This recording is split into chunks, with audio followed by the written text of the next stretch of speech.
Hello दोस्तों, स्वागत है आप सभी का आपके अपने चैनल गुरुमंत्र इंस्टीट्यूट में।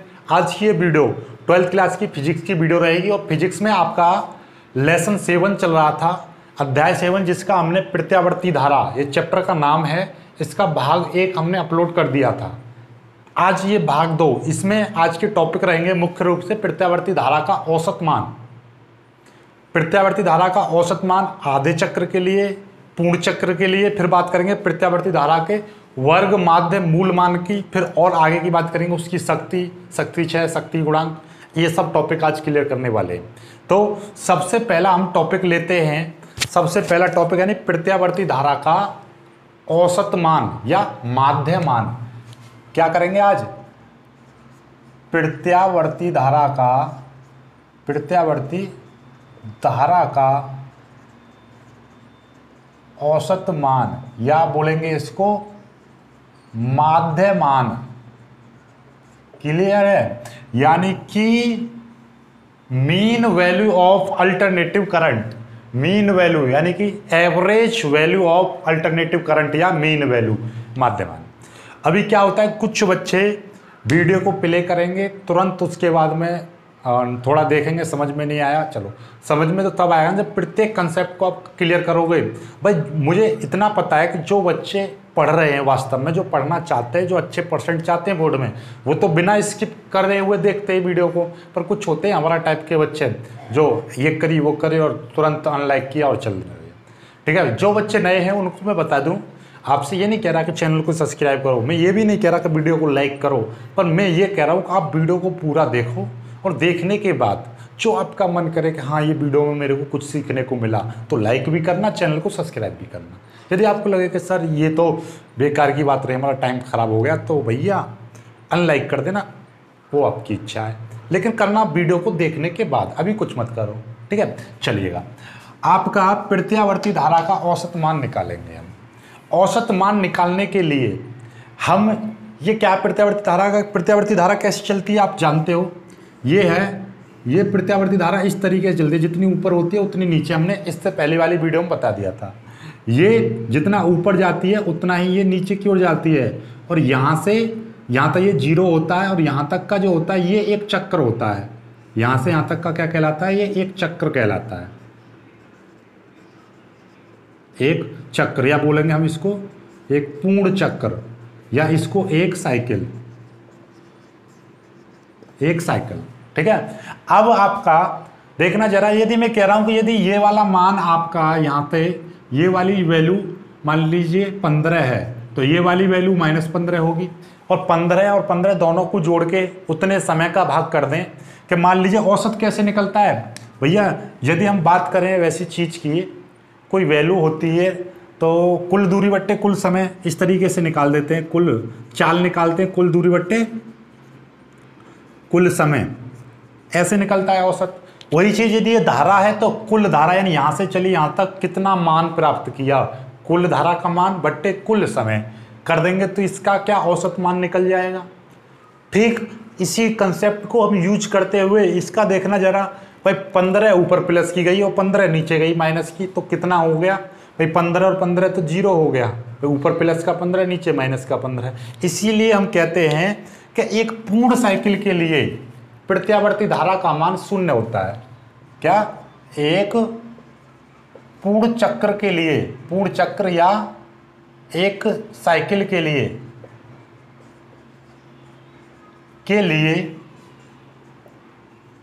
एसी का मतलब क्या है? अल्टरनेटिव करंट, यानी प्रत्यावर्ती धारा। तो यहां पे चलो मैं लिख दे रहा हूं, प्रत्यावर्ती धारा का मान 0 होता है। पता चल गई 0 क्यों होता है? क्योंकि जितना ऊपर जाती है धारा उतनी ही नीचे जाएगी, तो ये पॉजिटिव ये नेगेटिव दोनों जोड़ के 0। समय की तो कोई आवश्यकता ही नहीं पड़ी। अब इसको आपको प्रूव करना है कि क्वेश्चन यही आता है, तो सिद्ध करो। क्वेश्चन वेरी इंपॉर्टेंट है, कई बार बोर्ड में आ चुका है, वेरी वेरी इंपॉर्टेंट। क्या है? सिद्ध करो कि एक पूर्ण चक्र के लिए प्रत्यावर्ती धारा का मान 0 होता है। ये क्वेश्चन इस तरीके से आता है बोर्ड में, सिद्ध करो कि प्रत्यावर्ती धारा का औसत मान 0 होता है। इसको सिद्ध करना है। तो देखिएगा कैसे सिद्ध करेंगे हम इसको। तो भाई सिंपल सी बात है कि आप इस वाली धारा का मान निकाल लो कि ये कितना है, अभी नहीं पता कितना है, इतना ये जो निकल आएगा आप कह सकते हो कि इतना ये विपरीत दिशा में है, ये माइनस हो जाएगा। यदि ये वैल्यू आपकी एक्स आई है तो ये माइनस एक्स होगी। तो सबसे पहले आप आधे साइकिल का मान निकाल लो, धनात्मक का, ऋणात्मक का अपने आप निकल जाएगा, या ऋणात्मक का निकाल लो तो धनात्मक का अपने आप निकल जाएगा। तो उसके लिए हम क्या करते हैं, हम जानते हैं कि धारा का जो मान होता है ये होता है आई बराबर आई जीरो साइन ओमेगा टी, ये धारा का समीकरण होता है, ये हमने कल बता दिया था आपको, ठीक है, प्रत्यावर्ती धारा का समीकरण। अब यहां से हम औसत मान निकालें, हम निकाल रहे हैं माना ये अर्ध चक्र के लिए निकाला हूं, और वो भी धनात्मक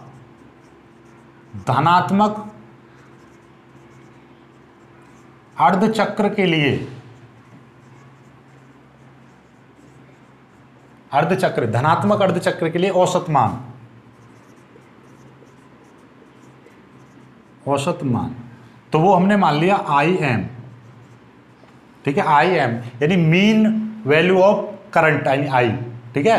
तो ये यहां पर लिखना चाहो तो धनात्मक अर्ध चक्र के लिए प्रत्यावर्ती धारा का यानी एसी का, अल्टरनेटिव करंट का, समझ में आई, एसी का मतलब प्रत्यावर्ती धारा, हिंदी में लिख देना आप, ठीक है। तो ये हो जाएगा, तो ये निकलेगा कैसे, कुल धारा बट्टे कुल समय, यही तो आएगा, कुल धारा बट्टे कुल समय। तो आपको पता है कि यहाँ से यानी इस धारा को यहाँ से चलने में यहाँ तक पूरे में जो समय लगता है उसको हम आवर्तकाल कहते हैं, यानी एक चक्कर में लगे पूरे समय को हम आवर्तकाल कहते हैं, और आवर्तकाल को कितना टी से प्रदर्शित करते हैं। तो जब ये पूरा यहाँ तक टी है तो यहाँ पर कितना हो जाएगा, टी हाफ लगेगा समय, तो इसीलिए कुल समय तो कितना हो जाएगा, टी हाफ, ठीक है। और कुल धारा कैसे निकालोगे आप, धारा ऐसे निकालोगे, देखिएगा समाकलन का यूज करेंगे।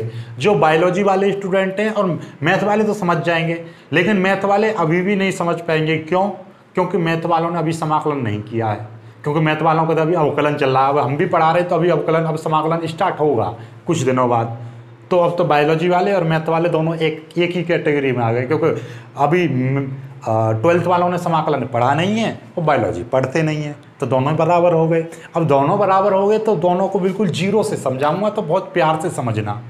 देखो ऐसा होता है समाकलन, देखो धारा कहाँ से बढ़ रही है, जीरो से, ये जीरो से ले लिया, और कहाँ तक जा रहा है समय, टी हाफ, तो यहाँ पे मैंने टी हाफ ले दिया, और ये आई, और यहाँ पे कर दूंगा डी टी। समय के साथ बढ़ रही है धारा, समय के साथ चल रही है, तो इसके समय के साथ इस धारा का अवकल समाकलन कर देंगे। और समय कितना लिया है, जीरो से लिमिट ले ली, 0 से t/2। तो मतलब क्या है कि यहाँ से 0 से समय t/2 तक इस धारा का, इस वाली धारा का मैंने, ये जो धारा चल रही है इसका मैं समाकलन कर दिया, तो यही क्या है कि यहाँ से यहाँ तक का टोटल मान निकल जाता है। ये समाकलन की प्रॉपर्टी होती है। क्या होती है समाकलन की प्रॉपर्टी, कि कोई भी चीज़ है, यदि मैं कह रहा हूँ मैं ज़मीन से खड़ा हूँ और ऊपर मेरा यहाँ तक जा रही है बात, तो 0 से मैं कहाँ तक जा रहा हूँ, 5 मीटर तक जा रहा हूँ, और मेरा जो शरीर है उसका द्रव्यमान इतना है, तो मैं टोटल इसका इसी अपनी लंबाई के साथ इसका dl लंबाई के साथ इसका समाकलन कर दूंगा, तो मैं टोटल वजन निकाल दूंगा, अपना मास। समझ रहे हो? उसी तरीके से होता है जैसे ये धारा है, धारा समय के साथ चल रही है, समय के साथ 1 सेकंड में, यहाँ पे मैंने समय के साथ ही तो पहुँच रही है 1 सेकंड में, तो इसका समय के साथ हम इसका धारा का समाकलन कर देंगे। और समय कितना लिया है, 0 से हम देखो टोटल ओवरऑल, देखो ऐसा समझो, समाकलन यूज करते हैं हम संपूर्ण वैल्यू निकालने के लिए। क्या? संपूर्ण वैल्यू, टोटल वैल्यू निकालने के लिए समाकलन का यूज करते हैं हम टोटल वैल्यू निकालने के लिए। अब हमने देखा कि भाई हमें यहाँ पर क्या चाहिए, हमें औसत मान चाहिए था धारा का, तो कुल समय बट्टे कुल धारा यानी टोटल धारा चाहिए आपको, टोटल करंट चाहिए। और टोटल करंट कैसे निकालोगे? टोटल करंट के लिए मैंने क्या किया, समाकलन कर दिया, इस धारा का मैंने समाकलन कर दिया, ये लो, ये समाकलन हो गया, टोटल निकल जाएगा। लेकिन ये टोटल कहाँ का निकलेगा, अभी यहाँ पे आपने समय के साथ इसका समाकलन करा धारा का, तो इसका टोटल मान निकलेगा। लेकिन कितने समय तक का टोटल चाहिए आपको? हमें तो टोटल यहाँ से, आप कहोगे मैं तो यहाँ तक का निकाल रहा हूँ, तो यहाँ तक का टोटल निकालोगे तो 0 से t लगाओगे। यदि मुझे यहाँ तक का टोटल चाहिए तो 0 से t/2 तक लगाइए, और यदि मुझे यहाँ तक का चाहिए, अगली 2t का चाहिए, तो टोटल तो 2t लगा दीजिए। मतलब आप यहाँ से चलकर कहाँ तक का टोटल चाहिए, हमें तो समय ये वाले धारा का मान चाहिए, इसीलिए मैं यहाँ से यहाँ तक का जो समय है 0 से t/2, यानी यहाँ से यहाँ तक पहुँचने में समय कितना t/2 अर्ध आवर्तकाल, यहाँ तक समय जो लगता है आवर्तकाल बोलते हैं। एक चक्कर में पूरा समय, एक चक्कर यहाँ से और ऐसे माना जाता है, उसको आवर्तकाल कहते हैं टी। तो यहाँ तक कितना टी हाफ, तो मैं कह रहा हूँ 0 से टी हाफ तक कितनी धारा आई, तो 0 से टी हाफ, ठीक है, समझ में आ गई, ये टी हाफ तक कितनी धारा आई, तो ये हमने क्या कर दिया, समाकलन कर दिया, टोटल निकल आया। तो टोटल ये समझ में आ गया, बायोलॉजी वाले भी समझ गए होंगे, अभी भी नहीं समझे तो दिमाग में रट लो कि टोटल निकालने के लिए 0 से टी हाफ तक का चाहिए टोटल, यानी यहाँ से यहाँ तक का टोटल चाहिए, 0 से टी हाफ आई कर दिया और आई का समाकलन। अब आप इसको कर दोगे इस तरीके से, ये ऊपर जाएगा तो इसको मैं 2/t लिख दूंगा, और ये इस तरीके से टी हाफ, और ये आ जाएगा आई dt, ठीक है। और आई की वैल्यू आपके पास में दे रखी है कितनी, 2/t, और ये हो जाएगा 2/t और 0 से t/2, ठीक है, और आई का I0 sin ω/t, ठीक है। अब देखिएगा यहाँ पर मैं ये वैल्यू भी रख रहा हूँ मैं, आप जानते हो भाई आई की वैल्यू तो ये है, और आप ये भी तो जानते हो, यहाँ पे लिख देना वी नो दैट, अब ये चीज़ जानते हो, ये भी जानते हो, आवर्तकाल बराबर क्या होता है 2π/ω, ये होता है। इससे कल वाली वीडियो में बताया था, आवर्तकाल बराबर दूरी बट्टे समय, तो ये दूरी 1π यानी 180 अंश, और 180 अंश 360 अंश, 360 को 2π बोलते हैं।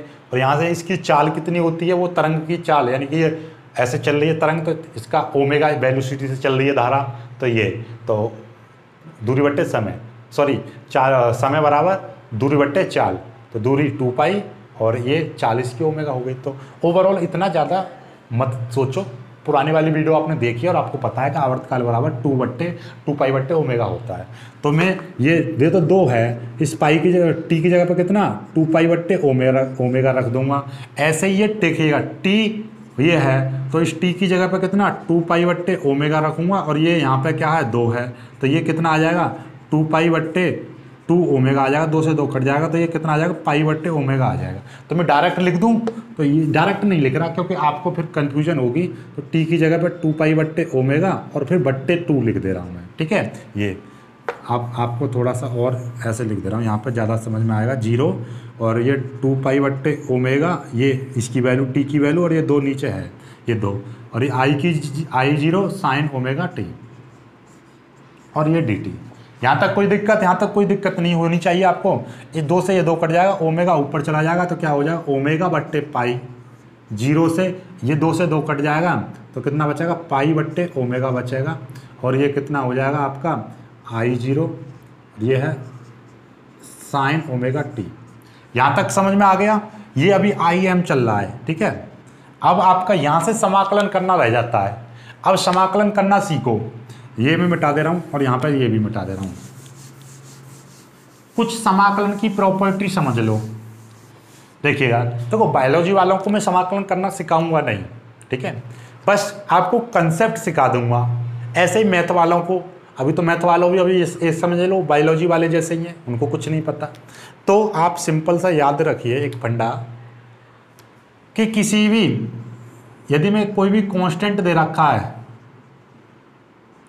और कांस्टेंट का मेरे को क्या करना है, टी के रेस्पेक्ट में समाकलन करना है, तो कांस्टेंट का टी के रेस्पेक्ट में समाकलन करते हो तो उसका तो आता है टी। क्या आता है? टी। ये फॉर्मूला याद कर लेना।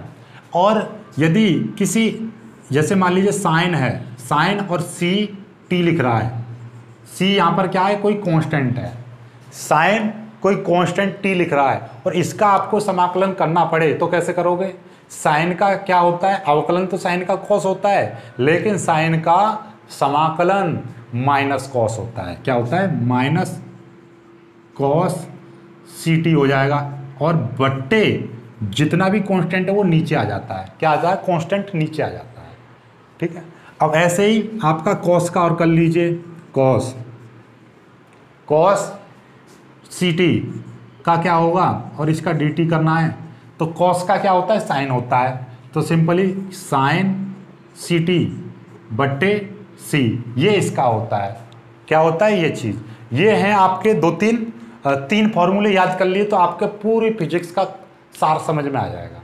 क्या, एक बार फिर से मैं बता रहा हूँ, किसी भी कांस्टेंट का करोगे आपको क्या करना है, वो समाकलन करना है कांस्टेंट का, तो यहाँ पे ये सी टी आएगा। क्या आएगा, सी टी, सी और टी। सी क्या है यहाँ पे, ये कांस्टेंट ज्यों का त्यों आएगा, उसके साथ में टी और जुड़ जाएगा। क्या जुड़ जाएगा, टी जुड़ जाएगा। कांस्टेंट के साथ में टी जुड़ जाता है, ठीक है। और यदि ये पहला सूत्र, ये दूसरा सूत्र, ये तीसरा सूत्र, ठीक है। यदि मैं कह रहा हूँ, देखो इस फॉर्मूले के अकॉर्डिंग, यदि मैं इसका पहले का यूज समझो, पहले फॉर्मूले का, यदि मैं कह रहा हूँ आपको 5t का समाकलन करना है, सॉरी 5 का करना है, 5 का समाकलन करना है, तो 5 का यदि समाकलन करोगे तो 5 तो ज्यों का त्यों आएगा, इसके साथ में t और जुड़ जाएगा, 5t हो जाएगा।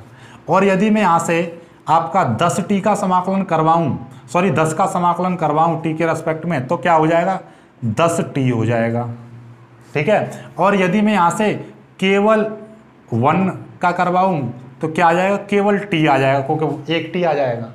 यदि यहाँ पे 2 होगा तो क्या लिख दोगे, 2t लिख दोगे, ठीक है। अब एक और यहाँ से एक और समझ लो साथ के साथ, कि यदि यहाँ पे t होता तो क्या करोगे, तो इसके साथ में इसकी घात 1 जोड़ देते हैं, 2/2, इसकी घात जितना जुड़ेगा उतना, यानी कि एक और फॉर्मूला लिखना चाहो तो लिख लीजिए चौथा, कि समाकलन t की पावर n का करोगे तो क्या होगा, t की पावर n+1/n+1। ये और होता है कि यदि t की घात यहाँ पे 6 है, उसका समाकलन करना है आपको, तो कैसे करोगे, t की घात 7/7, क्यों, 6 में 1 जुड़ जाएगा, यानी n+1, 6 और 1 7, 7/7, ये है कंसेप्ट।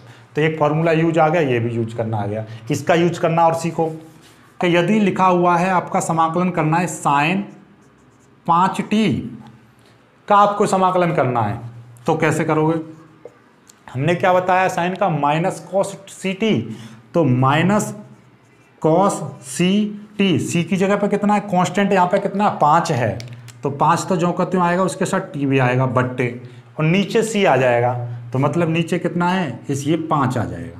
बताओ समझ में आया कि नहीं। यदि मैं यहाँ पे कह रहा हूँ ये 6t दे रखा है, तो कैसे करोगे, माइनस कॉस 6t तो ज्यों का त्यों रहेगा, बट्टे नीचे 6 आ जाएगा, यानी कांस्टेंट नीचे आ जाता है। ऐसे ही यदि मैं यहाँ पे दे रखा है आपका z दे रखा है, तो आप क्या कर दोगे, साइन ZT बट्टे, sorry cos minus cos ZT बट्टे z। क्लियर होगी ना बात। तो ये कंसेप्ट आप समझ गए तो आपका ये सारा कुछ सार समझ में आ जाएगा। क्लियर है। इससे ज़्यादा इजी लैंग्वेज में कोई नहीं समझा सकता। मैं कह रहा हूँ कि छोटे बच्चे, एक पहली दूसरी के बच्चे को समझाऊंगा तो वो भी कर देगा। ठीक है। अब देखो एक और समझ लो इसका कॉस का। यदि मैं दे रहा हूँ कॉस और यहाँ पे लिख रहा है 10t, इसका आपको समाकलन करना है तो कॉस का क्या होता है, साइन। तो साइन ct यानी कि ct ज्यों का त्यों आ जाएगा, यानी 10t का 10t आ जाएगा। लेकिन 10 यहाँ पे कांस्टेंट है और कांस्टेंट क्या आ जाता है, नीचे और आ जाता है, तो कांस्टेंट 10 नीचे आ जाएगा। क्लियर हो गया ना, हो गया इजी तरीके से। यदि यहाँ पे लिख रहा है 2ωt लिख रहा है तो कैसे करोगे, कोई वही कंसेप्ट, साइन 2ωt बट्टे 2ω में यहाँ पे कांस्टेंट है, ये कांस्टेंट यहाँ पे आ जाएगा। क्लियर होगी ना बात। चलिएगा बहुत इजी तरीके से। ये वाली लाइन आपको समझ में आई गई होगी। जिसके नहीं आई हो ये वाली लाइन समझ में, तो मैं ऊपर से लिखना प्रारंभ करता हूँ। इसको मिटा रहा हूँ मैं, स्क्रीनशॉट ले लो यहाँ तक। ठीक है, स्क्रीनशॉट ले लेना। चलिएगा अब देखो, जिसके ये लाइन समझ में नहीं आई है तो मैं उसको फिर से बता दे रहा हूँ। यहाँ से देखो ओमेगा ऊपर चला जाएगा तो आई एम बराबर चल रहा था ओमेगा बट्टे पाई, और ये है आपका 0 और ये हो जाएगा, देखिएगा ये नीचे आ जाएगा। ये देखिएगा ऐसे t बट्टे 2 था और t की जगह पे मैंने पाई बट्टे ओमेगा रख दिया, 2 पाई बट्टे ओमेगा, नीचे 2 है तो 2 नीचे, यानी इसके नीचे 1 माने इसकी मल्टीप्लाई इसमें और इसकी मल्टीप्लाई इसमें, तो 2 पाई बट्टे 2 ओमेगा हो जाएगा। ओमेगा से ओमेगा कट जाएगा तो पाई बट्टे कितना आ जाएगा, ये आ जाएगा पाई बट्टे ओमेगा। ठीक है, ये हो गया। अब इसकी जी ये क्या है, I0 और साइन ओमेगा t और dt। ठीक है, क्लियर है यहाँ तक। अब इधर वो I0 को मैं बाहर निकाल दे रहा हूँ तो ये कितना हो जाएगा, ओमेगा बट्टे पाई, और ये I0 बाहर निकल गया ये, और पाई बट्टे ओमेगा, और ये क्या है साइन ओमेगा टी और डी टी।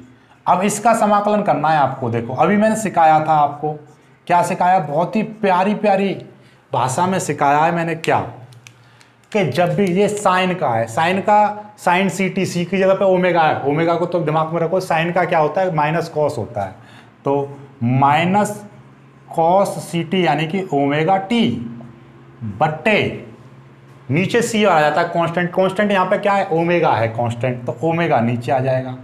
अब ये मैं बड़ा ब्रैकेट क्यों लगाया है भैया, इस लिमिट का भी तो कुछ ना कुछ करना पड़ेगा। इस लिमिट का ये है कि ये यहाँ पर आ जाएगी ज्यों की त्यों, ये ज्यों के त्यों आ गई, ठीक है। अब ये माइनस और ओमेगा को मैं बाहर निकाल दे रहा हूँ, तो ये ओमेगा नीचे है, माइनस ऊपर आ जाएगा, और नीचे ये पाई के साथ में ओमेगा नीचे आ गया, तो ये कितना बचेगा कॉस ओमेगा टी, और ये बचा आपका 0 से पाई बाई ओमेगा, ये बचा। इसको मिटा दूं मैं, अब ये मिटा दे रहा है, इसका तो काम खत्म है, ये आ गया यहाँ तक। अब देखो इस लिमिट का क्या यूज होता है वो भी समझ लो। इस लिमिट का यूज होता है कि यदि x की पावर इस तरीके से दे रखा है 2, तो इसका मतलब ये है कि पहले तो x की जगह पर 2 रखो, फिर माइनस कर दो, फिर 0 रख दो, तो ये इसकी वैल्यू कितनी आ जाएगी 2 आ जाएगी। यदि यहाँ पे एक्स स्क्वायर लिखा हुआ है और यहाँ पे लिखा हुआ है 2 से 5, तो मतलब क्या है, जहाँ पर x आ रहा है वहाँ पे एक बार तो 5 रखो, 5 और स्क्वायर तो जो कहते हो रहेगा, फिर माइनस लगाते हैं बीच में, और जहाँ पे x आ रहा है वहाँ पे फिर लोअर लिमिट रखो, यानी नीचे वाली लिमिट यानी 2 का स्क्वायर, तो कितना आ जाएगा 25 माइनस 4, और जो भी बचेगा 21, ये आंसर आ जाएगा। तो आई होप कि आप समझ पाए होंगे लिमिट को कैसे तोड़ते हैं। यदि यहाँ पे ये टी की घात 4 लिख रहा है और इस तरीके से लिखा हुआ है, तो जहाँ पे टी आ रहा है वहाँ पे एक बार 5 रखोगे ऊपर वाली लिमिट, 4 जो करते हो आएगा माइनस, और जहाँ पे एक बार फिर 0 रखोगे, 0 4 जो करते हो, इस तरीके बीच में माइनस लगता है। लिमिट को इस तरीके से खोलते हैं। तो इसको खोलो, इसको कैसे खोलोगे देखिएगा, इससे तो ओमेगा से तो ओमेगा कट जाएगा, माइनस I0 बट्टे पाई। देखो जहाँ पर ये टी के रेस्पेक्ट में कर रहे थे तो टी की बात चलेगी, जहाँ पर टी आ रहा है एक बार तो पाई बट्टे ओमेगा रखोगे, तो कॉस ये ओमेगा जो कहते हो, और जहाँ पर टी आ रहा है वहाँ पे एक बार मैं क्या रखूँगा पाई बट्टे ओमेगा रखूँगा, क्या गुणा में पाई बट्टे ओमेगा, फिर बीच में लगेगा माइनस, फिर दोबारा जहाँ पर टी आ रहा है वहाँ पे क्या रखूँगा, फिर 0 रखूँगा, एक बार क्या रखूँगा 0, ये समझ में आ गई। एक बार ये वाली लिमिट और एक बार ये वाली लिमिट, बीच में माइनस, और किसकी जगह पर रखूँगा टी की जगह पे, क्यों, क्योंकि टी हमने वेरिएबल माना जिसके रेस्पेक्ट में करते हैं, टी के रेस्पेक्ट में कर रहे थे हम समाकलन, टी के रेस्पेक्ट में किया, इसलिए हमने टी की जगह पर रखा है। यदि यहाँ पे x होता तो x की जगह पर रखते, क्लियर है। और अब ओमेगा से ओमेगा कट जाएगा, तो ये कितना आ जाएगा माइनस I0 बट्टे पाई, और ये कॉस पाई माइनस कॉस, ये हो जाएगा 0। भाई ओमेगा की 0 मल्टीप्लाई करेंगे तो 0, और ये पाई, ठीक है। अब देखिएगा माइनस I0, ये कितना हो जाएगा माइनस I0 बट्टे पाई, और कॉस 180 अंश का मान कितना होता है, कॉस 180 अंश का मान कितना होता है आप जानते हो। कॉस भाई देखो ऐसा होता है, साइन 0 का मान 0 और साइन 90 का मान 1, तो कॉस की बारी आती है तो ये उल्टा हो जाता है, तो कॉस 0 का मान 1 होता है, कॉस 0 का मान 1 होता है, सॉरी कॉस 0 का मान यहाँ पे क्या 1 होता है, तो जो 1 का होता है वही उधर जाके क्या किसका हो जाता है, वही उधर जाकर कॉस 180 अंश का होता है, तो कॉस 180 अंश का मान -1 और कॉस 0 का मान 1, तो कितना आ गया -2 आ जाएगा, तो माइनस I0 बट्टे पाई इंटू ये कितना हो जाएगा -2 हो जाएगा, -1 और -2, और -2 की इसमें मल्टीप्लाई करोगे तो कितना आ जाएगा 2 I0 बट्टे पाई आ जाएगा, ये आ गया।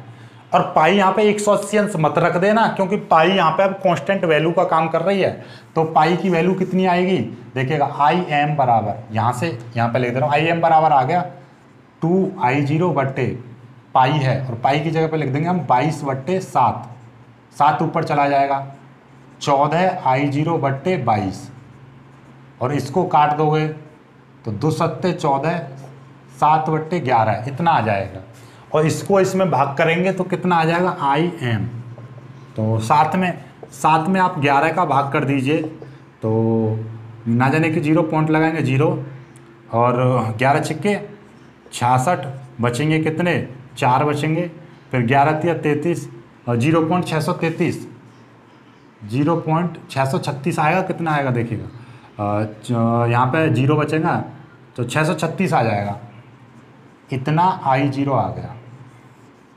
ठीक है, ये चीज़ आ गई, ये IM यानी अर्ध चक्र के लिए औसत मान कितना आ गया, इतना आ गया धनात्मक अर्ध चक्र के लिए। तो भैया ऋणात्मक के लिए कितना होगा, ऋणात्मक के लिए भी इतना ही होगा। क्यों? क्योंकि जितना ऊपर जाती है प्रत्यावर्ती धारा उतना ही नीचे जाती है। तो यहाँ पे लिख दोगे अतः, यहाँ पे लिख दोगे आप अतः दूसरे ऋणात्मक अर्ध चक्र के लिए, अर्ध चक्र के लिए, ठीक है, तो IM, ठीक है, दूसरे ऋणात्मक अर्ध चक्र के लिए औसत मान यानी AC करंट का औसत मान, ये तो मिटा दे रहा हूं मैं, ठीक है, ये इसकी तो कोई ज़रूरत नहीं है अभी, बाकी मैं बाद में बता दूंगा इसको। ठीक है, अतः दूसरे ऋणात्मक अर्ध चक्र के लिए AC का औसत मान, तो वो मैं निकाल दे रहा हूँ IM बराबर, ये IM माना है तो ये मैं IM डैश कह दे रहा हूँ भाई। ये पहले अर्धचक्र के लिए, दूसरे अर्धचक्र के लिए मैंने I डैश मान लिया है। ठीक है, क्लियर है। अब इसकी वैल्यू कितनी आ जाएगी, माइनस 0.636 I0 इतनी आ जाएगी। आप कहोगे सर आपने माइनस क्यों लगा दिया? बेटा इसलिए लगाया है माइनस क्योंकि धनात्मक के लिए धनात्मक आया है तो ऋणात्मक के लिए सीधी सी बात है ऋणात्मक आएगा। क्यों?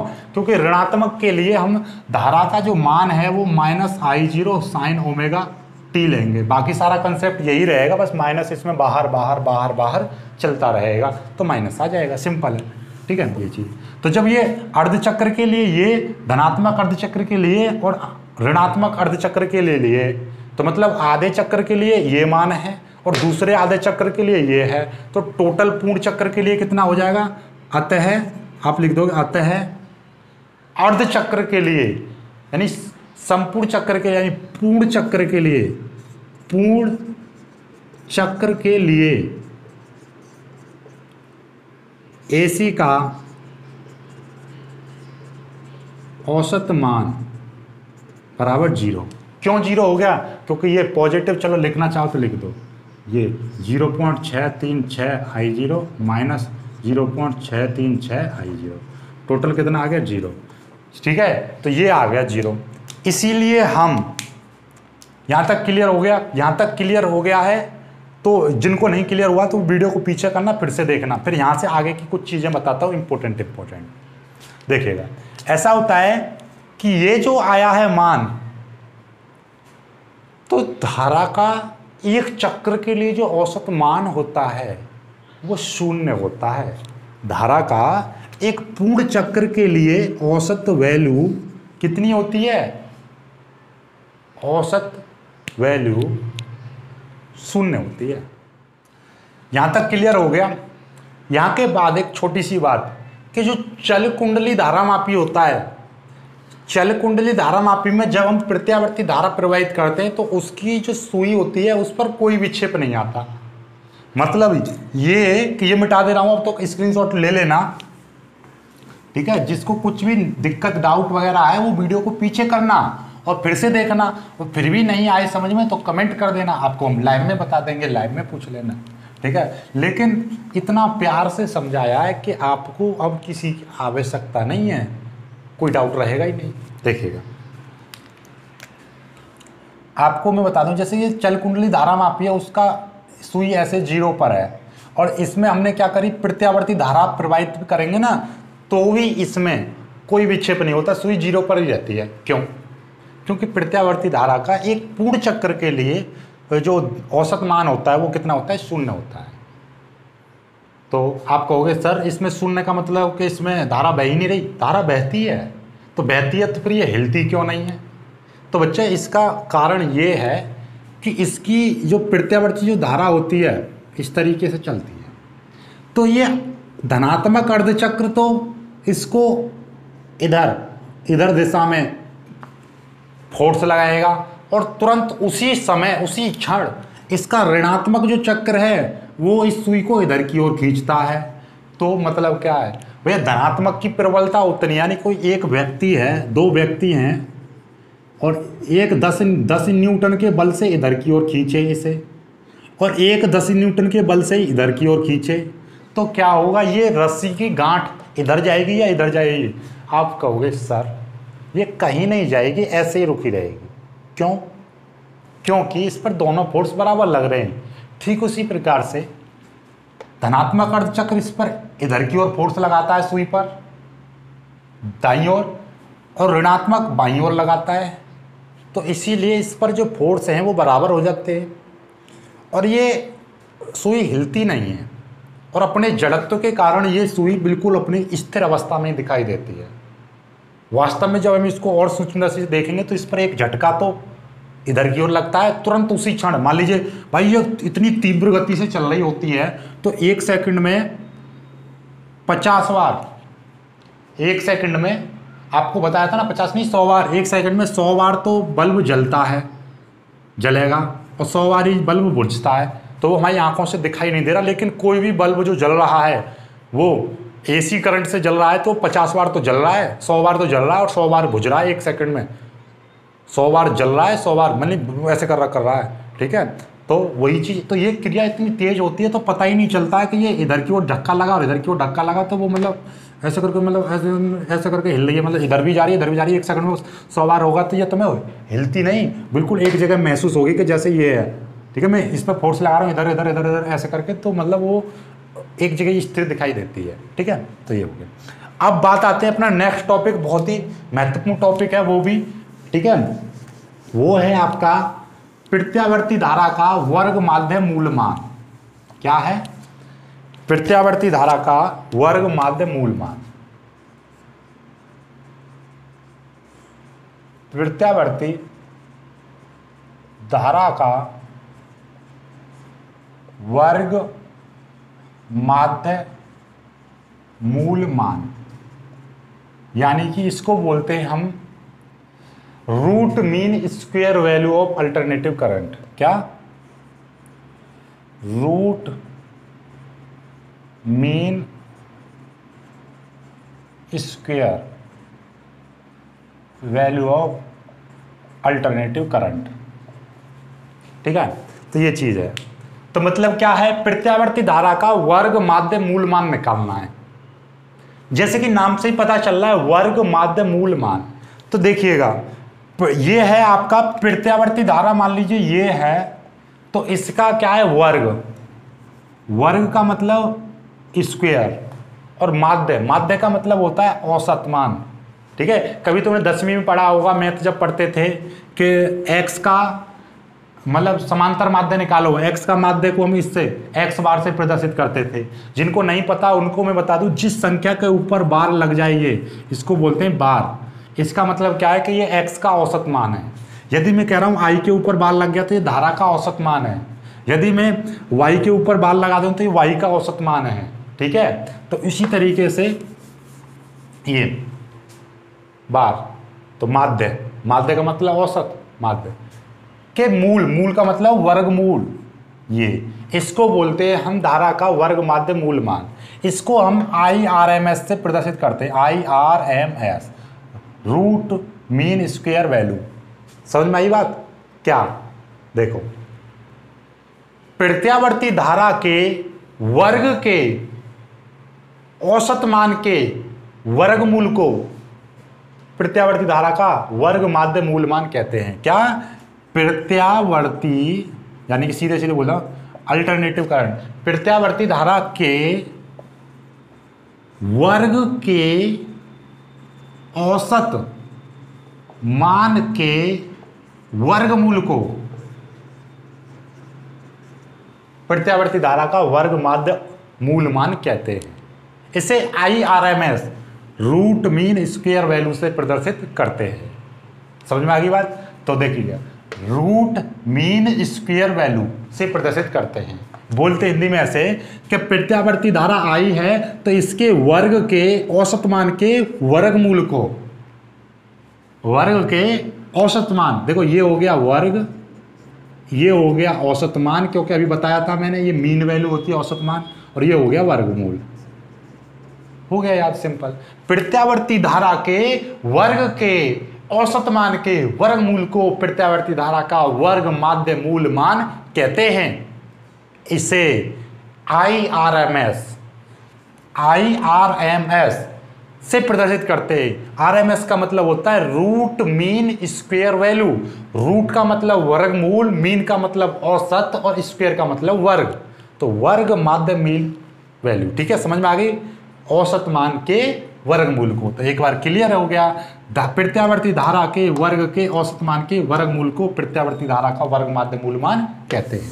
अब बताओ, इससे सिंपल कहीं मिलेगा भला? कहीं नहीं मिलेगा।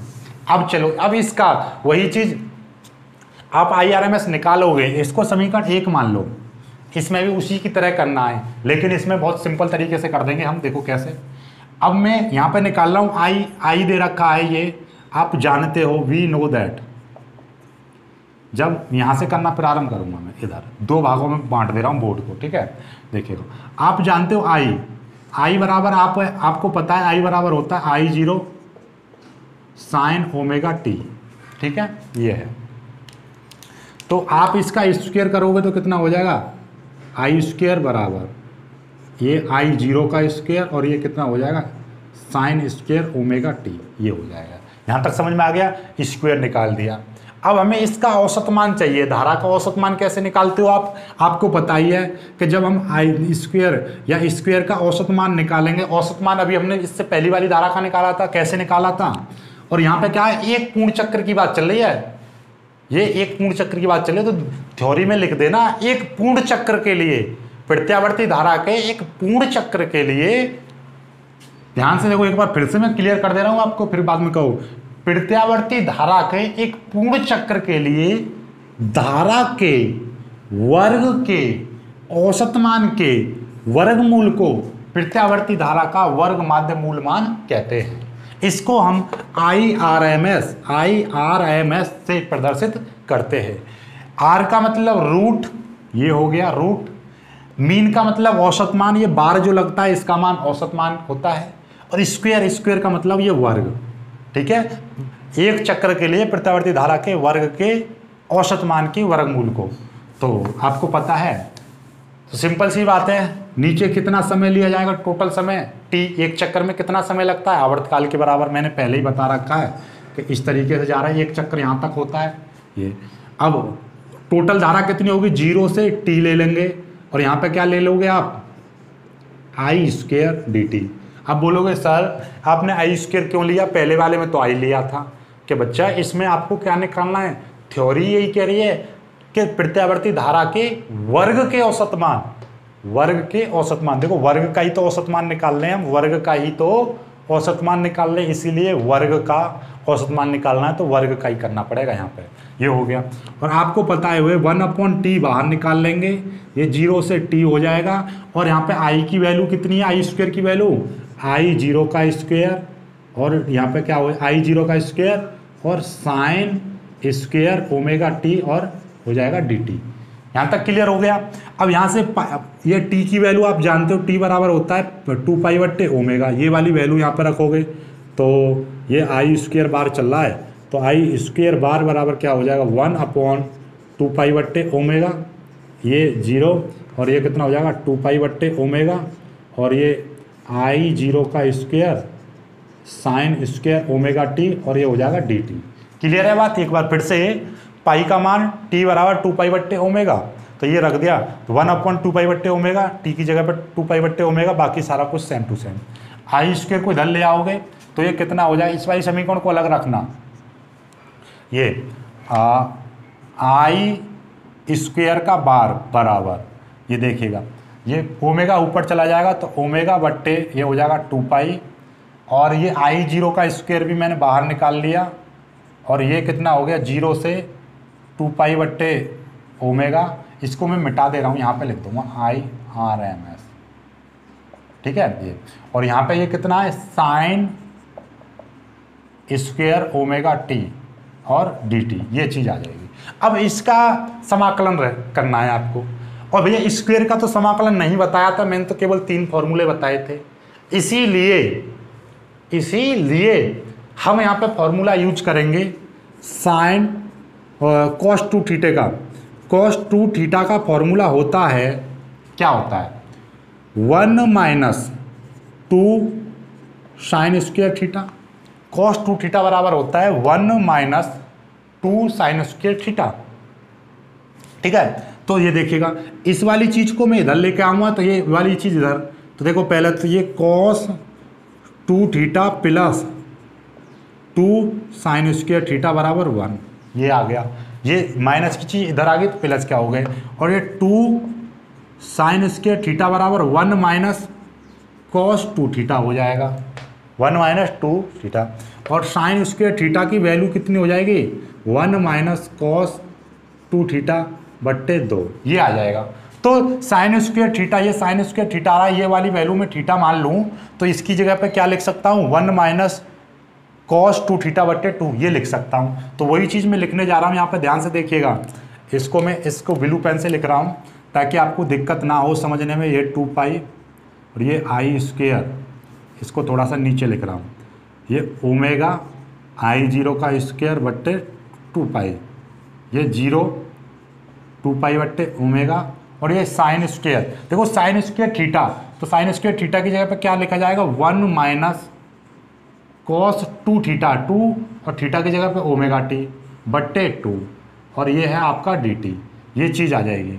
ठीक है, ये आपका इसकी यानी साइन स्क्वायर थीटा की जगह पे ये। जिनको नहीं समझ में आए वो यहाँ से फिर से देख लेना इस वीडियो को पीछे करके कि साइन 2 थीटा बराबर 1 माइनस 2 साइन स्क्वायर थीटा।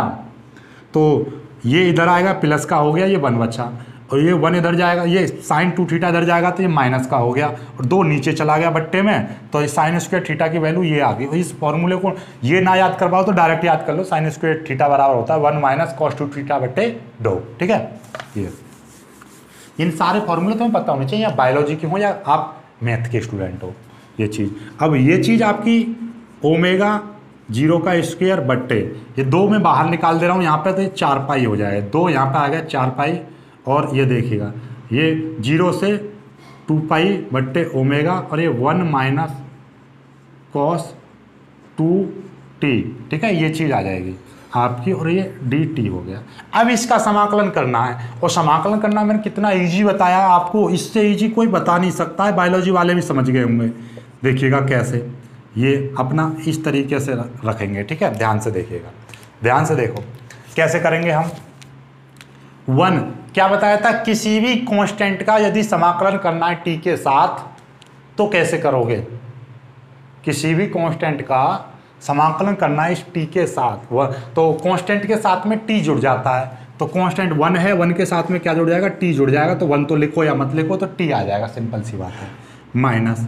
और इस कॉस्ट का क्या बताया था, कॉस का बताया था साइन, तो कॉस का हो जाएगा साइन, और ये 2 ओमेगा टी बट्टे नीचे कांस्टेंट और बताया था, कांस्टेंट यहाँ पे क्या है, ये राशि कांस्टेंट है, तो कांस्टेंट आपका नीचे आ जाती है, बताई थी ना, कॉस सी टी का साइन सी टी बट्टे सी, तो सी यानी कांस्टेंट, कांस्टेंट यहाँ पर 2 ओमेगा कांस्टेंट का काम कर रहा है, तो ये कांस्टेंट नीचे आ गया, और ये इस तरीके से, और ये 0 और 2 पाई यहाँ पे आ जाएगा। देखिएगा अब ध्यान से समझना, बस इसकी क्या है, यहाँ पे ये 0 आ गया, अब इसकी लिमिट यहाँ पर रखनी है, इसको सॉल्व करना है। लिमिट रख के कैसे सॉल्व करोगे देखिएगा ध्यान से, ये तो अपना क्या है ओमेगा I0 का स्क्वायर बट्टे 4 पाई, ये हो गया। इसका देखिएगा ध्यान से देखना, लिमिट रख के कैसे सॉल्व करेंगे। ये यहाँ पे 2 पाई बट्टे ओमेगा आ जाएगा, क्यों देखिएगा ये लिमिट कहाँ पर आ जाती है, ये बाहर आ जाती है 2 पाई बट्टे ओमेगा, तो यहाँ पे ओमेगा आ जाएगा 2 पाई बट्टे ओमेगा, और ये 0 लिमिट आ गई। अब लिमिट को सॉल्व कैसे करते हैं, जहाँ जहाँ पर टी आ रहा है वहाँ पे पहले ऊपर वाली लिमिट रखते हैं, अपर लिमिट बोलते हैं इसको, फिर बीच में माइनस लगाते हैं, फिर जहाँ जहाँ पर टी आ रहा है वहाँ पे 0 रखेंगे। तो देखिएगा ये अपर लिमिट रखेंगे यहाँ पे, तो कितना हो जाएगा 2 पाई बट्टे ओमेगा, ये माइनस, ये वाला माइनस है ना कि फॉर्मूला वाला माइनस अभी। और देखो ये ओमेगा तो यहाँ पे आ जाएगा साइन, और ये है 2 ओमेगा, 2 ओमेगा, और टी की जगह पे कितना 2 पाई बट्टे ओमेगा। ठीक है, टी की जगह पे कितना 2 पाई बट्टे ओमेगा, ये हो गया। और बीच में लगाऊंगा माइनस, और बीच में माइनस लगा के जहाँ पर टी आ रहा है वहाँ पे अब जीरो रखूंगा तो ये क्या जीरो हो जाएगा माइनस, और ये भी कितना हो जाएगा 1/2 ओमेगा, तो ये रहा इंटू साइन जीरो हो जाएगा। साइन जीरो क्यों हो गया? क्योंकि टी में जब जीरो की मल्टीप्लाई करूंगा तो ये सारा कुछ जीरो हो जाएगा। अब देखिएगा यहाँ से इस ओमेगा से ये ओमेगा कट जाएगा और ये कितना 4 पाई बचेगा, और साइन 4 पाई का वैल्यू कितनी होती है? साइन की जितनी भी पाई होती हैं उन सभी का मान जीरो होता है। तो ये मैंने यहाँ से मिटा ही दिया था, तो ये वहाँ पे बचेगा आपका i² बार, तो ये है आपका ओमेगा I0 का स्क्वायर बट्टे ओमेगा I0 का स्क्वायर बट्टे 4 पाई इंटू, ये देखिएगा अंदर क्या बचेगा, अंदर केवल 2 पाई बट्टे ओमेगा बचेगा। कितना बचेगा? 2 पाई बट्टे ओमेगा। अब कहोगे बाकी ये कहाँ गया? देखो ये तो जीरो हो गया, ये पूरा जीरो हो गया क्योंकि साइन जीरो का मान जीरो होता है और जीरो मल्टीप्लाई करेंगे सब जीरो। अब ये ओमेगा से ओमेगा कट गया, यहाँ बचेगा 4 पाई, और साइन 4 पाई, साइन पाई, साइन 2 पाई, 3 पाई, 4 पाई, कितनी भी साइन, क्योंकि साइन 180 का मान जीरो होता है तो ये सारा कुछ जीरो हो जाएगा। ये जीरो हो जाएगा, जीरो की मल्टीप्लाई करेंगे ये जीरो, तो 2 पाई बट्टे ओमेगा बचेगा केवल। ठीक है, ओमेगा से ओमेगा कटेगा, पाई से पाई कटेगा और ये बचेगा 2, तो I² बट्टे नीचे बचेगा 2, क्योंकि इस 2 से ये 4 कट जाएगा, 2 बचेगा, तो ये आ गया I² बार। समझ में आई बात? नहीं आई? एक बार फिर से ओमेगा से ओमेगा कट गया, पाई से पाई कट गया और 2 से 4 कट गया 2 बार, ये आ गया। अभी ये वाली वैल्यू निकली है I² बार की, ये वाली जो वैल्यू निकली है किसकी? I² बार की निकली है। ठीक है, I² बार की आपकी वैल्यू निकल आई, तो बाकी तो IRMS की वैल्यू कितनी है? IRMS बराबर अंडर रूट में क्या था? I² बार था, I² बार। तो अब ये वैल्यू कितनी है? अंडर रूट में I² 2 आ जाएगा भाई। I² बार की वैल्यू कितनी आ गई? इतनी, ये, और अंडर रूट से ऊपर खत्म हो जाएगा I0 बट्टे और बचेगा अंडर रूट 2। क्यों? समझ रहे हो? I² का अंडर रूट खत्म, केवल अंडर रूट 2 बचेगा, और नीचे अंडर रूट 2 लिखते नहीं है, इसीलिए अंडर रूट 2 बट्टे अंडर रूट 2 की मल्टीप्लाई कर दी, तो नीचे अंडर रूट 2 की मल्टीप्लाई अंडर रूट 2 में करोगे तो 2 हो जाएगा, ऊपर कितना बचेगा? तो ये आ गया अंडर रूट 2 I0 बट्टे 2 बचेगा। ठीक है, और अंडर रूट 2 की वैल्यू रख दोगे तो कितना हो जाएगा? अंडर रूट 2 की वैल्यू रखोगे तो 1.414, ठीक है, 414 I0 बट्टे 2, और इसमें जब इसका भाग कर दोगे तो क्या आ जाएगा? 0.707 I0, ये आ गया IRMS। तो IRMS का वैल्यू देख लीजिए, एक चक्र के लिए धारा का औसत मान तो 0 होता है, लेकिन धारा का वर्ग माध्य मूल मान 0 नहीं होता है। तो जितनी भी हमारे जो घरों में धारा होती है जिसको हम मापते हैं, जो हमारा एमीटर है जो बताता है कि इतने एम्पियर है, 1 सेकंड पे इतने एम्पियर, 4 एम्पियर, तो वो धारा का वर्ग माध्य मूल मान होता है, ना कि धारा का औसत मान। औसत मान तो प्रत्येक सर्किट में धारा का 0 होता है, प्रत्यावर्ती धारा का औसत मान 0 होता है, लेकिन वर्ग माध्य मूल मान 0 नहीं होता। तो ये जो धारा आती है हमारे घरों में जो चल रही है, ये प्रत्यावर्ती धारा का वर्ग माध्य मूल मान बताती है, जो एमीटर वगैरह जो बताता है हमारे। ठीक है, तो और जो वोल्टेज होता है तो वोल्टेज भी इतना ही आएगा। तो हमारे घरों में जो समरसेबल जो लगी होती है उसमें जो मीटर होता है तो वो क्या बताता है? प्रत्यावर्ती धारा का वर्ग माध्य मूल मान बताता है। क्लियर हो गई? आई होप कि आज का डेरिवेशन आपको बहुत अच्छे से समझ में आ गए होंगे दोनों। इन दोनों डेरिवेशनों को अच्छे से कर लेना, क्योंकि टेस्ट में इसी का लूँगा आने वाले समय में। अब तक आपका प्रत्यावर्ती धारा का वर्ग माध्य मूल मान आ चुका है। कितना आया? IRMS बराबर I0 बट्टे अंडर रूट 2। और आपको इससे पहले वाली वीडियो में हमने बताया था ये I0 होता है, ये क्या होता है? ये धारा का शिखर मान होता है। क्या होता है? धारा का शिखर मान होता है। तो यहाँ से कुछ कॉम्पिटिटिव एग्जाम के पॉइंट बनते हैं क्या भाई? न्यूमेरिकल्स के लिए मैं बता दूंगा, न्यूमेरिकल्स के लिए फॉर्मूला यही लगाना है। बेशक ये IRMS अभी आपने 0.707 सिद्ध किया है, इसका मतलब भी समझो। इससे कॉम्पिटिटिव एग्जाम के कैसे प्रश्न बनते हैं। यदि मैं यहाँ से बात करूँ तो I0 का मान कितना निकलेगा? I0 बराबर अंडर रूट 2 की मल्टीप्लाई इधर हो जाएगी, अंडर रूट 2 IRMS, ये चीज़। और यहाँ से ये निकल आया कि किसी भी प्रत्यावर्ती धारा का एक पूर्ण चक्र के लिए वर्ग माध्य मूल मान इसके शिखर मान का 0.707 या 1/√2वां भाग होता है। कितना भाग होता है? 1/√2 ही तो आया ये ना, 1/√2। इसको सॉल्व करते हैं तो इसकी वैल्यू कितनी आती है? 1/√2 की वैल्यू ही है ये 0.707। तो मतलब ये समझिए कि प्रत्यावर्ती धारा का एक चक्र के लिए जो औसत मान जो होता है, वर्ग माध्य मूल मान जो होता है उसका, जैसे कि हमारा ये है इतना, तो मतलब ये है कि यदि ये यहाँ पर हम बात करें, ये पहुँच रहा है आपका 1000 एम्पियर तक पहुँच रहा है, तो इसका जो वर्ग माध्य मूल मान जो निकलेगा वो केवल 707 निकलेगा। कितना निकलेगा? 707 निकलेगा। क्यों? क्योंकि ये इसका 0.707वां भाग होता है, 0.707वां भाग होता है। तो भाई जब हम इसकी मल्टीप्लाई इसमें करेंगे तो सीधी सी बात है 707 आएगा। तो अब आपको पता चलेगा, टिक मार्क यदि क्वेश्चन आ जाए प्रत्यावर्ती धारा का एक चक्र के लिए वर्ग माध्य मूल मान कितना होता है, तो आप कहोगे 0.707वां भाग। ठीक है, यदि कहें कि 10 एम्पियर की धारा है तो उसमें किसी सर्किट में या प्रत्यावर्ती धारा का शिखर मान 10 एम्पियर है, तो इसका वर्ग माध्य मूल मान कितना होगा, तो आप डायरेक्टली कह दोगे इसमें 10 मल्टीप्लाई 0.707, इसकी मल्टीप्लाई करेंगे तो कितना आ जाएगा? 707, इतना आ जाएगा। यदि 100 एम्पियर है तो कितना आ जाएगा? 70.7 आ जाएगा। तो यदि परसेंट में निकालूं तो कितनी धारा, यदि किसी प्रत्यावर्ती धारा का शिखर मान 100 है, 100% है, तो वर्ग माध्य मूल मान उसका कितना रहेगा? 70.7% रहेगा। टिक मार्क क्वेश्चन के हुए कॉम्पिटिटिव IIT वगैरह के लिए। ठीक है, तो ये समझ में आ गया 70.7%। अब एक और चीज़ यहाँ पे समझिएगा कि भाई जो AC वोल्टेज है, जो घरों में आपकी जो सप्लाई देती है, घरों में हमारा जो समरसेबल जो होती है, जो टंकी वगैरह भरते हो आप, समरसेबल जानते हो ना आप, टंकी जिससे भरते हैं पानी, तो उसका जो मीटर होता है चलाने वाला, उसमें 2 लगे होते हैं मीटर, एक पर A लिखा होता है, एक पर V लिखा होता है।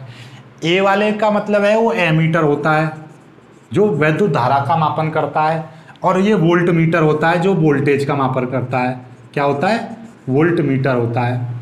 तो ये जो वोल्ट मीटर और ये हैं, ये पता है किसकी माप देते हैं? ये प्रत्यावर्ती धारा का औसत मान नहीं बताते, नहीं प्रत्यावर्ती धारा का मान बताते हैं, ये बताते हैं प्रत्यावर्ती धारा का वर्ग माध्य मूल मान। प्रत्यावर्ती धारा का वर्ग माध्य मूल मान बताते हैं ये। क्लियर है? अब आगे की बात, जैसे ये V0 I0 है, तो ऐसे ही एक समीकरण और बन जाएगा V0√2 VRMS। तो ये हो जाएगा आपका वोल्टेज वाला। ठीक है, और यदि हमारे घरों की जो सप्लाई है, घरों की सप्लाई 220 वोल्ट पर आती है, घरों की सप्लाई 220 वोल्टेज पर आती है, 220 वोल्टेज की जब इसमें मल्टीप्लाई करोगे, अंदर 414 मल्टीप्लाई करोगे 220 की, तो ये लगभग आपका 311 वोल्टेज बन जाएंगे। क्या बन जाएंगे? 311 वोल्टेज। और ऐसे यदि ये तो रही AC की बात, और यदि हम DC की बात करेंगे, DC की, तो DC की वोल्टेज कितने रहेंगे? 220 वोल्टेज रहेंगे।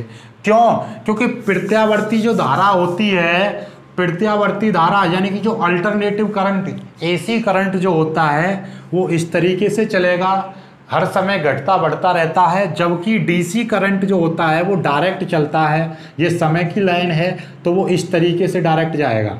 ठीक है, ये आपका सीधा का सीधा जाएगा, वो कहीं पर भी घटेगा बढ़ेगा नहीं, सीधा जाता है। तो मतलब ये कि यदि हमारा इसका वर्ग माध्य मूल निकालेंगे मान, तो ये तो हमेशा 220 का 220 रहेगा। क्यों? ना तो ये घट रहा है ना बढ़ रहा है, इसका तो कितना भी कर लो, सीधी सीधी सिंपल सी बात है भैया, 220 का स्क्वायर कर दो, फिर अंडर रूट कर दो, ये तो इतना ही आएगा। क्योंकि इसका बदल जाता है। क्यों बदल जाता है? क्योंकि ये हर समय घटता है, हर समय बढ़ता है, इस तरीके से चलता है ना, इसलिए। तो इसीलिए ये तो इसकी जो वैल्यू, इसका जो वोल्टेज निकलेगा वो इतना निकलेगा VRMS। निकालेंगे हम इसका जो वी शिखर मान निकालेंगे इसका, तो कितना हो जाएगा √2, VRMS रख दो। VRMS कितना आया था, VRMS इतना आया है, इसका शिखर मान का इतना। तो शिखर मान हमने इसकी जो VRMS वोल्टेज हमने बताया था ना, घरों में जो सप्लाई आती है वो रूट मीन स्क्वायर वैल्यू आती है, तो हमने माना 220 वोल्टेज, यानी कि घरों की सप्लाई बोल दी जा रही है कि 220 वोल्टेज पर जला, तो 220 वोल्टेज जो दे रहे हैं ये VRMS होती है, यानी कि वर्ग माध्य मूल मान होता है ये VRMS जो होते वर्ग माध्य मूल मान वोल्टेज, IRMS वर्ग माध्य मूल मान धारा। तो ये है 220, तो 311 है। तो कौन सा ज़्यादा पावरफुल होगा आपको दिखाई दे रहा है भाई, DC करंट में तो ये ना तो घटेगा ना बढ़ेगा, फिक्स रहेगा 220 वोल्ट। लेकिन इस प्रत्यावर्ती धारा का वर्ग माध्य मूल मान जो होता है एक चक्कर के लिए वो 311 वोल्टेज, ठीक है। यदि हम वोल्टेज डायरेक्ट करंट का वोल्टेज निकालेंगे एक चक्कर के लिए तो वो कितना रहेगा, 220 वोल्टेज रहेगा, जबकि प्रत्यावर्ती वोल्टेज कितना 311 रहेगा। इसीलिए हम कह सकते हैं कि ये डायरेक्ट करंट से AC करंट ज्यादा खतरनाक होता है। कौन सा खतरनाक होता है, AC करंट ज्यादा खतरनाक होता है भाई। AC करंट ज़्यादा खतरनाक होता है। जो आपके घरों में इन्वर्टर वगैरह लगा रहता है, वो बैटरी का जो करंट होता है, वो बैटरी का करंट और आपका ये अल्टरनेटिव करंट, तो अल्टरनेटिव करंट ज़्यादा खतरनाक है। क्लियर है। आई होप आपको अब ये सब कुछ क्लियर हो गया होगा। अब सब कुछ क्लियर हो गया तो वीडियो को लाइक जरूर कर देना, अपने दोस्तों के साथ शेयर कर देना और चैनल को सब्सक्राइब जरूर कर लेना। मिलते हैं एक नई और खूबसूरत सी वीडियो में, तब तक के लिए